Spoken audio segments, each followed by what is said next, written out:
up, Daddy Gang? It is your founding father, Alex Cooper, with Call Her Daddy. Hello, everyone. Welcome back to another episode of Call Her Daddy.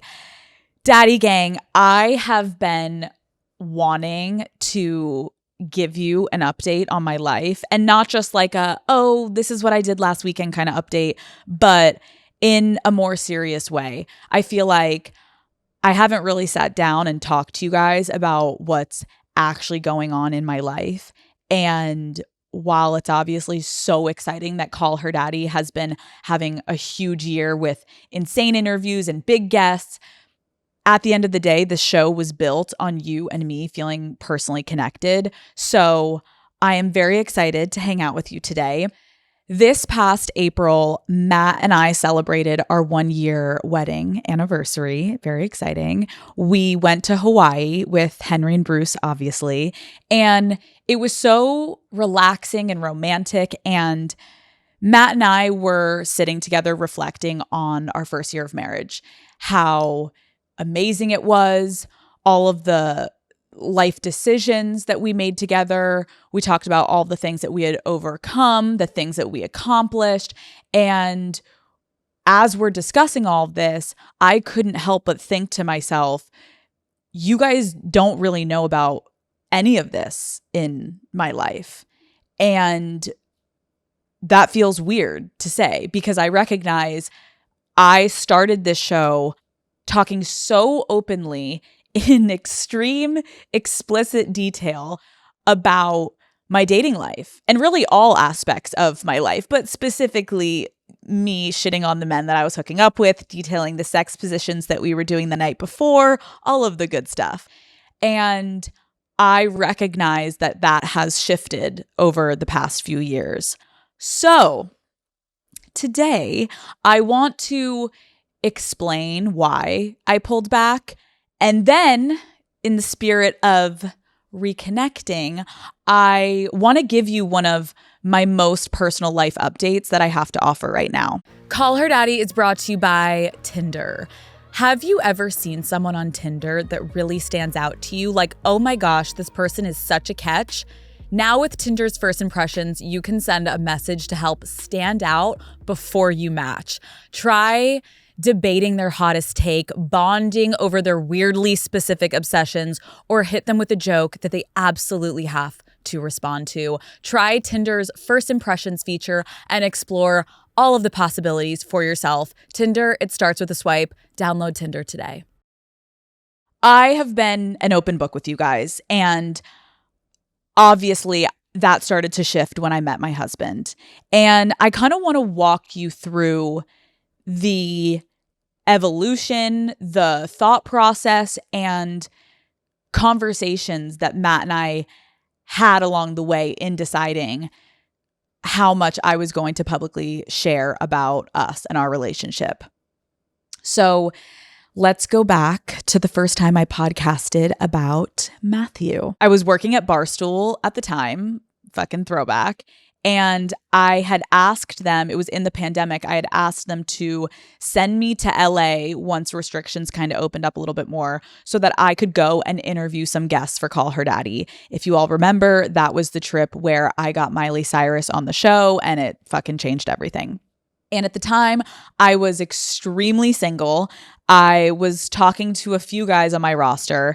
And the first night of my LA trip, I had a work/dinner date scheduled with Matt. I had never met him in person. We had one Zoom meeting together prior, and he invited me to go get sushi with him when I got to LA. When I landed in LA, I remember I immediately set up my podcast equipment and I just did what I would always do. I just started to talk about a date that I was about to go on with this sexy guy that I met on Zoom, and I decided to call him Mr. Sexy Zoom Man, and that is what he should be referred to by all of the women around the world. And I held nothing back. I talked about how I thought he was so hot And I obviously searched his IMDb and I looked up every fucking possible interview known to man. His entire digital footprint I had memorized. He barely had an Instagram. I found it and I did all the top tier recon. You know what I mean? All the recon that I have taught you guys to do before you interact with the male species. And I remember I paused the podcast and I said, I will be back with updates. It's time to go on the date. And to anyone who's new here and has become maybe daddy gang in the interview era of Call Her Daddy, this was a very normal occurrence. No man was safe. No detail was left untold. If you were interacting with me in my life, you were getting talked about on the podcast. And so I will never forget, Matt pulled up to pick me up at my hotel. And immediately when I got in the car, I thought he was hot. And I could tell I was going to get some great podcasting content from the night. And when we sat down at dinner, I was extremely upfront with him about this. I told him I had already banked 30 minutes of pre-date content. And so whatever happened on the date, you know, obviously it's going to make it into the second half of the episode. He's like, you're insane. And I do remember like Matt definitely expressed that he would love if I didn't do that. But overall, his vibe was chill about the situation and it more became kind of like a joke of the night than something like serious that was deterring him from like having a good time. And Matt and I always say to this day, it was hands down the best first date we could have asked for. The date ended up being like 3+ hours. We had really emotionally stimulating conversations. And I think overall, we both were just really surprised at how much we liked each other after one date. So I got back to my hotel room and obviously I immediately podcasted about it, every detail. But the debrief, to be fair, was like pretty fucking tame for my standards. I kept it PG. I'm pretty sure I just detailed like our makeout behind the restaurant, nothing that crazy. And so the episode about Matt Kaplan went live 48 hours after the date. And shortly after, I got a call from Matt himself. I remember I'm in my hotel room. I pick it up. I'm all like giddy. I'm like, oh, he's calling. What does he want? And I remember he's like on the golf course outside and he's laughing because someone clearly had sent him the episode and he told me that he hadn't listened to it yet. Okay. And he demanded that he hear from my lips what I said about him. And I obviously just gave him the top line. I did leave out, I'm pretty sure, like the throbbing of my vagina when I looked at him and all those like little details that he didn't need to know. But overall, gave him the top line. We kept it fucking moving. And he like, again, kind of thought it was funny and endearing and he was chill about it. It's not like he loved it, but the episode was harmless enough that he wasn't going to get mad at me. And so after that, we ended up hanging out almost every single night for 2 weeks straight when I was in LA. And when I got back to New York, there was this excitement that I had, but also this feeling of a little bit of uncertainty because I think Matt and I were both so fucking happy with the time that we had just spent together, but I think we were also trying to be realistic and not get ahead of ourselves. He lived in LA. I still lived in New York. He was an adult. I was a little bit of a fucking degenerate. And there was just a lot of unknown variables. So we kind of decided to keep talking and just keep it somewhat casual. And so all of this was smooth sailing until I decided that I was going to ramp it up 10 notches. And the daddy gang in my heart, I just knew they were due for a graphic detailing of my sex life, obviously. We needed another Gluck Gluck 3000 moment. Okay, we needed a banger. So obviously insert the sloppy toppy delight.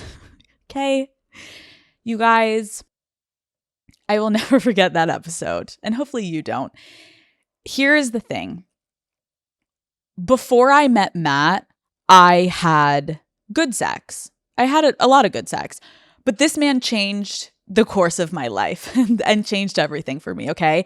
And so I felt obligated as a woman who had previously claimed that she, didn't enjoy getting eaten out. I needed to tell you guys what this man had done to my vagina.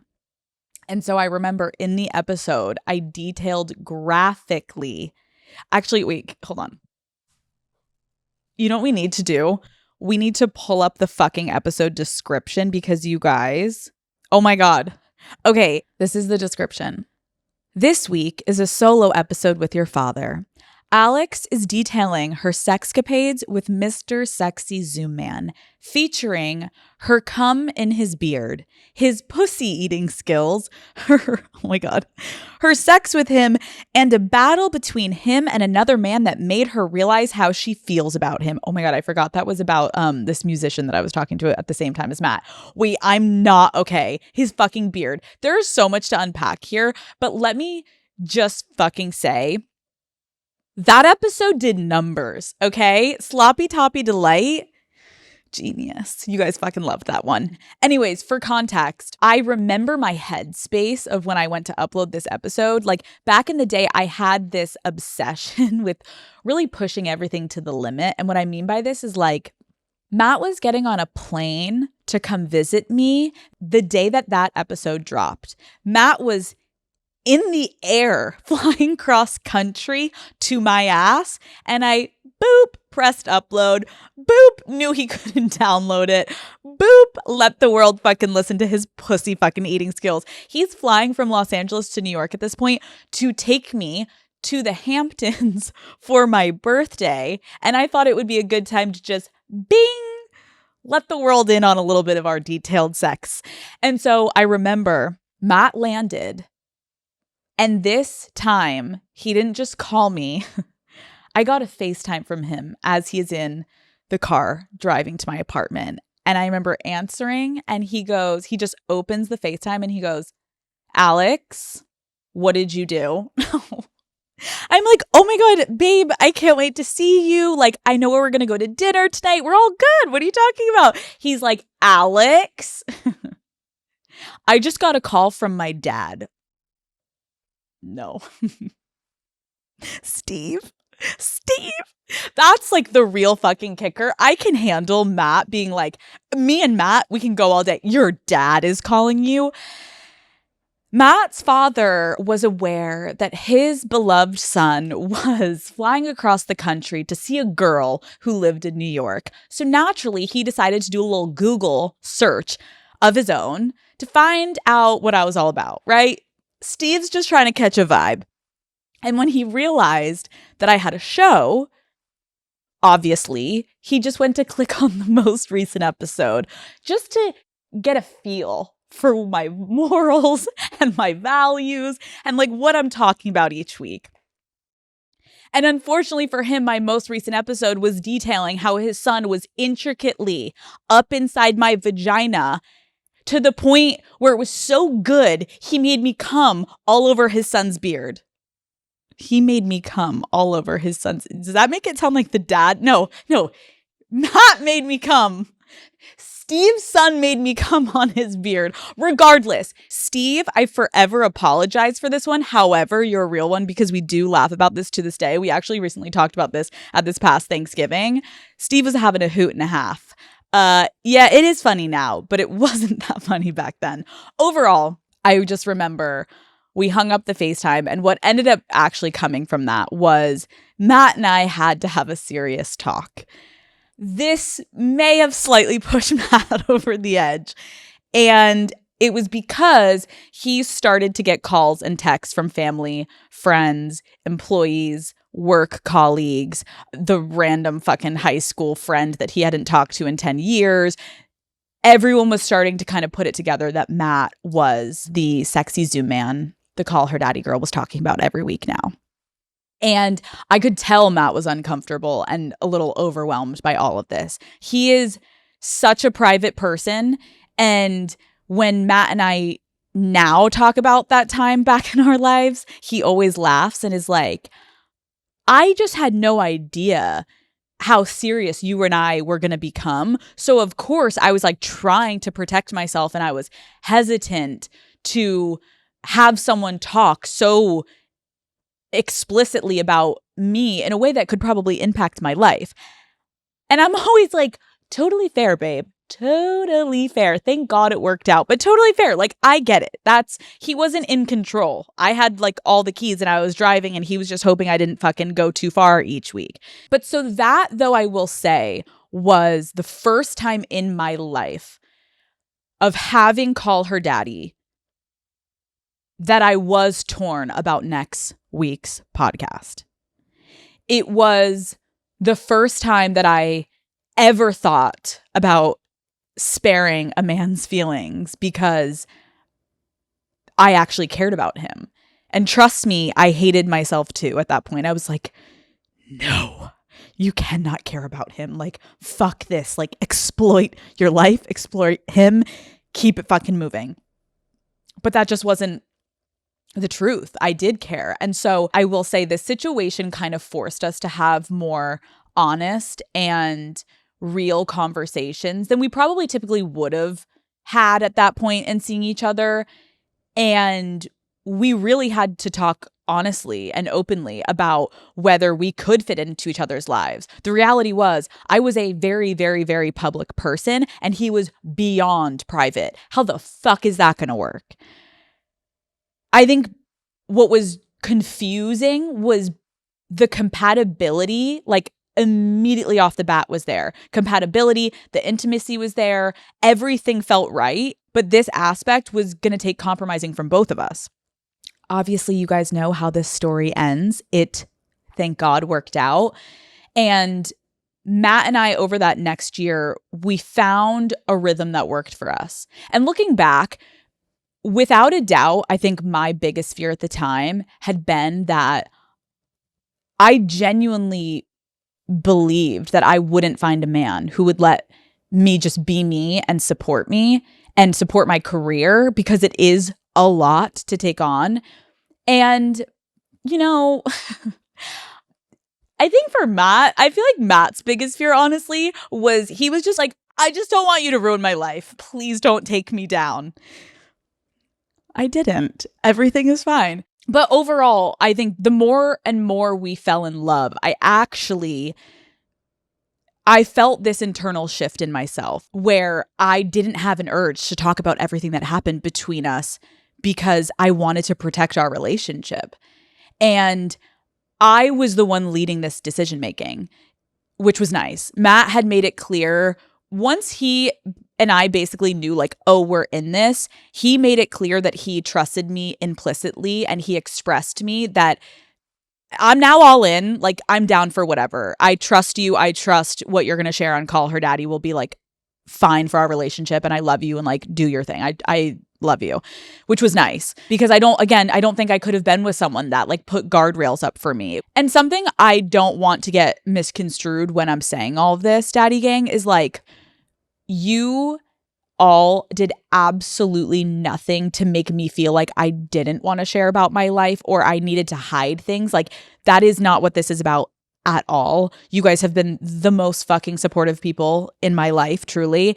And I think it really was just a natural evolution within myself and what my relationship needed to build into what it is today. I also think something I've learned from spending more time in this crazy fucking industry is that when you start doing things for content and public views, it really starts to blur the line of what is real and what is fake. Because when you are sharing your relationship, inevitably, you're going to want to present the best possible way. And you guys see it all the time. Like, someone breaks up and everyone's like, what? They broke up?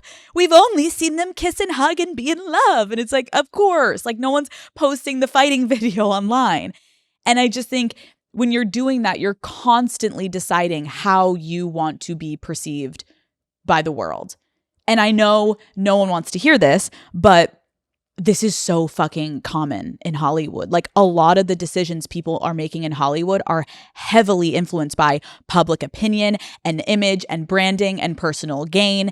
And so that was also something that Matt and I personally recognized. Neither of us had interest in falling into that trap together. I didn't want to make decisions and do things that I wouldn't naturally do with Matt just for likes and views and attention. Like, I quite literally know couples who spend their entire Saturday night filming content, or they go to certain events so that they are photographed together. And so the internet gives them the stamp of approval of like couple goals. I also sadly know couples who attend events or just go out to be seen in public so that they are seen together and they're able to confirm to the public, like, yay, we're happy. Look, we're not breaking up. All is good in our life. It's just not something we were interested in doing at all. And obviously those are the extreme examples, but like you're still kind of trying to appease the public. And so you're making decisions about your relationship for the public. And by not leaning into any of that, it was the best decision we as a couple ever made in the beginning, to just keep it as private as we could. And now to clarify, I'm not saying I can't throw up like a couple moments with me and Matt on social media occasionally, but I do it in a way that feels very low stakes and low pressure to me. And I now have an understanding of what specific aspects I need to keep private and what aspects are okay to share. So now I want to share something extremely personal that I have been holding on to for the past year. And I am finally ready to talk about it.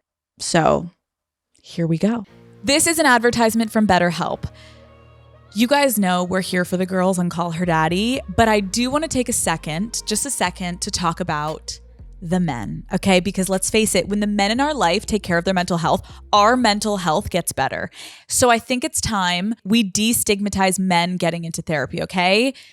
Every man out there listening, hello, I see you, and it is okay to not be 100% fine all the time. If anything, it's refreshing when you guys talk about your feelings. Men face a lot of pressure to keep it all together. That's a fact, but bottling things up can lead to really, really unhealthy habits.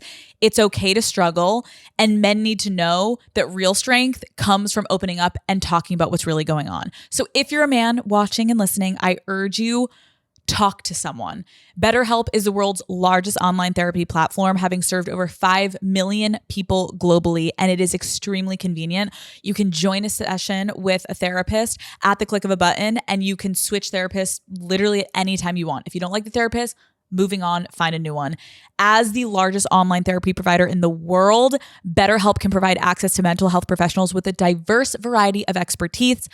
Talk it out with BetterHelp. Our listeners can get 10% off their first month at betterhelp.com/daddy. That's betterhelp.com/daddy. Like I just, told all of you, pretty early on, Matt and I were having very, very real conversations about life.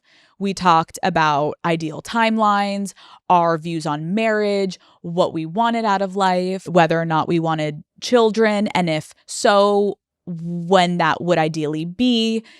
And we were pretty much aligned on everything. All of these decisions, Matt and I went on to make in lockstep together. Marriage, buying a house, starting a company together, all of it. But one of the decisions that we have been actively trying to figure out is when we want to try and have kids. And so much has gone into these conversations. And we ultimately decided that we wanted to start trying to get pregnant last summer. And we were so excited. Like, we started planning renovations on our house to build a nursery and upstairs kids' bedrooms. We told our families. Our date nights consisted of us talking about how excited we were to watch each other become parents. We started doubling down on what baby names we liked. It was at like the top of my notes every week. We were refreshing it. And we were both ready. Like we were just so excited and ready. And so shortly after our wedding, I went off birth control. And I really want to talk about that for a second because holy fucking shit, that was an experience that I was not prepared for. And I know everyone's experience is different. So first, I just want to be clear, like birth control is a privilege. I am so grateful that I was able to be on it. And again, I'm not a doctor. I am not advocating for anyone to go off of it. I just want to explain to you what my experience was. For context, I had been on birth control since I was 16 years old. And so when I was about to go off the pill, I started talking to my friends around me about their experiences, and every single one was varied. For a few of my friends, they went off the pill and it took over a year for them to get their period back. For some others, it only took a month and then their body was just like basically back to normal. So there is just like really, it feels like no way to know what will happen to you or what your body's experience might be. But for me, when I first went off the pill, at first, everything seemed fine. The first month I experienced spotting. I didn't get my period back, but overall, I felt pretty normal. And then about a month or so later, things changed. I started to experience extreme vertigo and dizziness, and the new hormonal fluctuations were just so intense and really affecting me. I would be in interviews about to pass out. I would pass out in the shower. I was so fucking emotional all the time, and it was frustrating. I like physically, I could feel my body trying to re-regulate and find its new normal. And it was struggling. I started breaking out like crazy. I felt awful 24/7. And I just felt so out of control with what was happening to my body. I could tell something wasn't right. And of course, all of the questions any woman would start to think were running through my head. I'm fucking Googling everything. Obviously, the biggest one being like, am I fertile? And will I even be able to get pregnant? And I just started spiraling and assuming the worst, as we all do. And so 4 to 5 months went by and I ended up getting my period back, but my cramps were beyond excruciating to the point that my doctor considered that I may have PCOS. And so all of this is happening and we're all trying to just figure out like, how do I get back to normal? How do I feel okay? And while this is happening, Matt and I have a conversation and we decide to just put a pause on getting pregnant because the first priority was I need to get back to feeling good and normal. And so as shitty as all of this was, that things weren't exactly going according to plan or our timeline about getting pregnant, my career, on the other hand, had never been busier and never been bigger. And when I look back at this time last year, I felt like I really had hit my stride in feeling so confident in running a company. I started unwell about 2 years ago, and I am so fucking proud about what we've built. I love being a podcast host more than anything. And now being able to branch into this new role as a CEO and owner, I feel even more creatively stimulated. I've never worked harder or been more excited to be doing what I'm doing. This past year, I signed a huge new deal. I turned 30. And at that time, I didn't want to slow down. And getting pregnant inevitably would mean I had to slow down. And so I remember starting to have doubts, and it started to eat me alive inside because, this wasn't the plan. Like, this wasn't the plan that Matt and I were so excited about. And it's not the plan that we talked about and that we agreed upon. And I don't know exactly when it hit me, but in the moments where I was being really honest with myself, which took a minute, but I eventually realized I wasn't ready. And even when I got to feeling healthier again, as nice as that was, it didn't make me want to rush and have a baby. Instead, it made me more anxious because I should have felt ready. And I felt so frustrated with myself, and I felt guilty. Like, how had I gone from being so sure and so excited to start this process, and then now I'm doubting myself and second guessing everything? I also think I felt so conflicted because in the back of my mind, I had this imaginary number. It almost felt like counting down. Like, oh, okay, so if I delay the process 1 year now, then I'm going to get pregnant when I'm about 31. And so then now I'm not having a baby until I'm 32.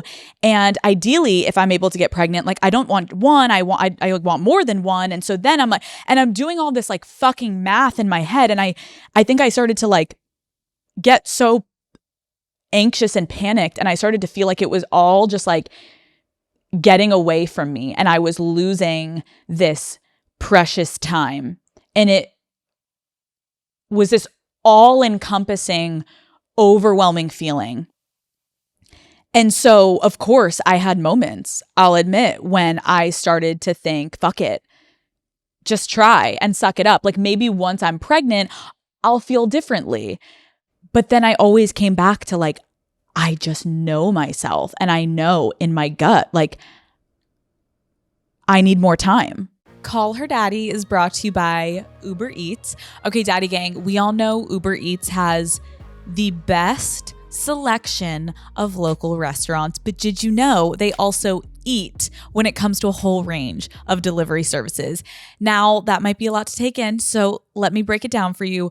Uber Eats isn't just for poolside poke bowls or late night pizza on the patio. When you can't make it to the store, you can get just about anything you need delivered straight to your door with Uber Eats. Right now, you could be checking off your whole shopping list, okay? I am so excited to have friends over for summer on pool days. And you know what the last thing I want to do is, when the UV is a 10 outside, go to the grocery store, okay? That's not on my to-do list, okay? I love that on Uber Eats, I can get tequila for the margaritas, I can get meat for the barbecue, and sunscreen when I realize that my tan is unfortunately turning into a burn, okay? And when it gets too hot in LA to be running outside doing errands, I'm just like, oh, I need to be inside. I love that I can sit in my sweats on my couch in the freezing air conditioning and get everything I need delivered without ever having to step outside. Okay, the goal is to never leave my house. So get grocery, alcohol, and everyday essentials in addition to the restaurant food you love. So in other words, get almost anything with Uber Eats. Order now. For alcohol, you must be legal drinking age. Please enjoy responsibly. Product availability varies by region. See app for details. And so all of this was going through my head, and I was spiraling. And so I knew I needed to tell Matt.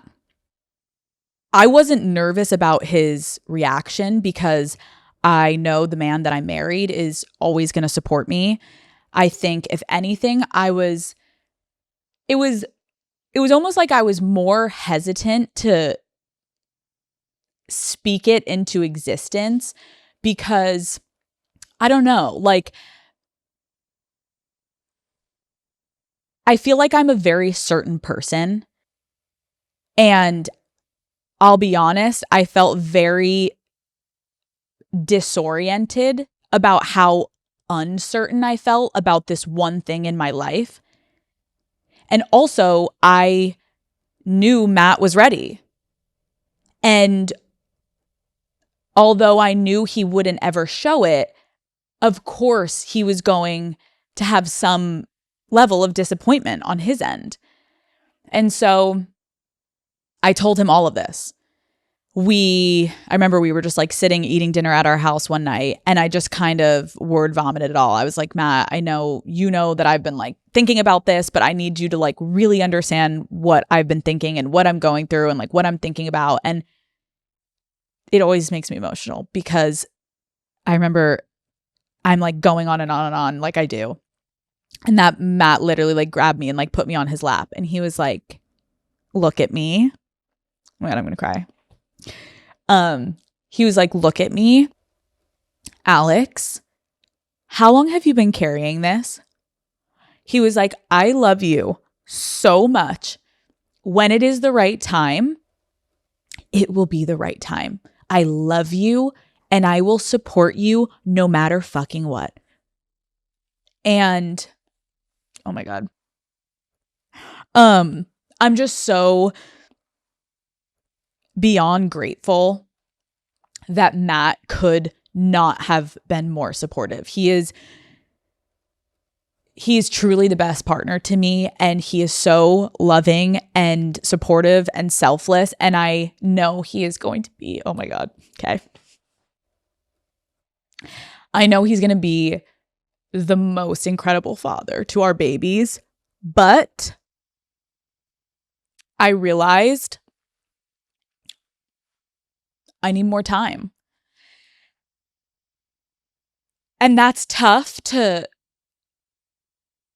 say out loud, but I realized I need time to live a little more before I enter the next beautiful chapter of my life. And I'm in no way saying I have to stop everything once I'm a mom. If anything, what I'm saying is I want to be so fucking present. I want to be capable of being the mom to my children that my mom was to me and my siblings. My mom worked. She was so motivated in her career, and she still gave us everything we needed and more. And so I just felt in my body that I want to grind at work and I want to be selfish a little longer. I want to enjoy what I've worked so fucking hard for. I want to go on a weekend trip with my husband and fuck and have no responsibilities after the longest work week. I want to throw unwell parties after a million meetings that week, get on a plane and go fly and have drinks with the daddy gang. I want to host events where we get to talk and connect and meet and celebrate everything we've built, which is this gorgeous, incredible community of women. And so this past year, that's what I've been doing. I've been being selfish and I've been living. And another thing I recognize is that life is so annoyingly unpredictable. And I sit here and say that I want to wait a little longer, but who fucking knows, right? Like, no life is perfect or ever goes as fucking planned. And I pray to God I can even get pregnant when I start trying. It may potentially be such a long road for me and my husband when we do decide the time is right, but we will cross that bridge together when we get there. So for now, I'm in my newlywed era. I'm enjoying this current phase of my life. It's been almost a year since I pushed back my timeline. So just reminding you all, like, this isn't happening. This didn't just happen. This was a year ago that I made this decision. And, you know, who knows when I'll decide the time is right to start trying. But if I can give you any advice, Daddy Gang, from everything that I've just been kind of experiencing and living out this past year is like, the thing about timelines is they can be helpful, but I also don't think we can let them dictate our lives. I have talked so much about timelines on this show because I genuinely believe that there is just so much more pressure on women regarding when they should be hitting certain milestones in their lives. And so there may be some women listening who maybe you're the first generation in your family and who doesn't want kids. And maybe there is this intense pressure that you're feeling from your parents or your in-laws or whoever to get pregnant. My advice is just remember, you know yourself best. At the end of the day, only you have to live with the choices that you make about your life. That is way more stressful, in my opinion, than sticking to some like dumbass arbitrary made up timeline or your like mother-in-law bitching. Like, no, it's okay. It's your life. How do you want it to play out? And even when it comes to relationships, like I think getting fixated on a timeline is only going to box you in and make you feel stressed. There may be some of you listening right now who are engaged, but something in your gut is telling you that they're not the right person. But maybe you stay because you already, whether it's you already put the down payment on your wedding or your families get along and you feel like you've invested too much time. There's no way that I could start over. I get it. It's hard. But my advice is don't be short-sighted. Fuck the plan. Fuck the timeline. You can start over with anything at any point in your life, whether it's moving to a new city, you're ending a relationship, you want to get out of a job you're miserable at, or you're pushing back when you want to have kids. I feel like we have this story in our head that we tell ourselves about why we can't make certain changes. Timelines, yes, they can help us feel safe and comfortable, like we have structure and maybe like we have a sense of security. But the minute a timeline, Daddy Gang, starts to make you feel anxious or stuck, please be honest with yourself and check in with yourself, because I think that's when you really need to start reevaluating. As difficult as it was to want to get pregnant and then need to pause, I look back and I am so fucking grateful that all of that happened, because changing the timeline allowed me to really look inward and recognize that I wasn't ready. And that's okay. So for now, I still have things in my life that I want to do before having kids, and I'm going to let myself do them. I'm going to enjoy it. And I think especially to any of the women listening, there is something, I feel like we all have like an aversion to the word like be selfish. And because I feel like that's just not what we're taught to do. Don't be selfish. Like, what do you fucking mean be selfish?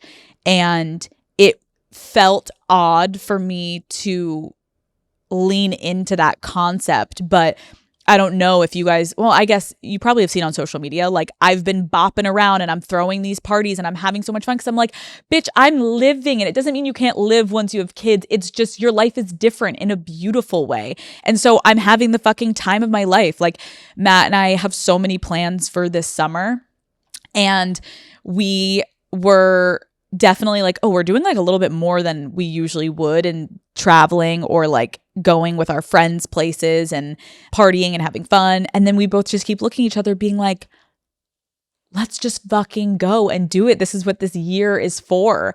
And we still will do those things, but it will just look different when we are able to hopefully like build a family. So Daddy Gang, I guess I will leave you with choose yourself and choose what's right for you. And just know that I love you, and I'm so grateful that I feel comfortable to share all this with you. And again, thank you for always supporting me. Had I come on a year ago and said all of this when I was going through it, I think that it would have been a little bit of a disaster, and I would have felt I don't know. I'm glad that I waited and I kept this to myself for a little bit because I feel like I now have a perspective that hopefully will be helpful to other women listening. And if you guys have more questions, obviously DM me and I can do more follow-up solos. But I love you guys so much. And I will see you fuckers next Wednesday. Goodbye.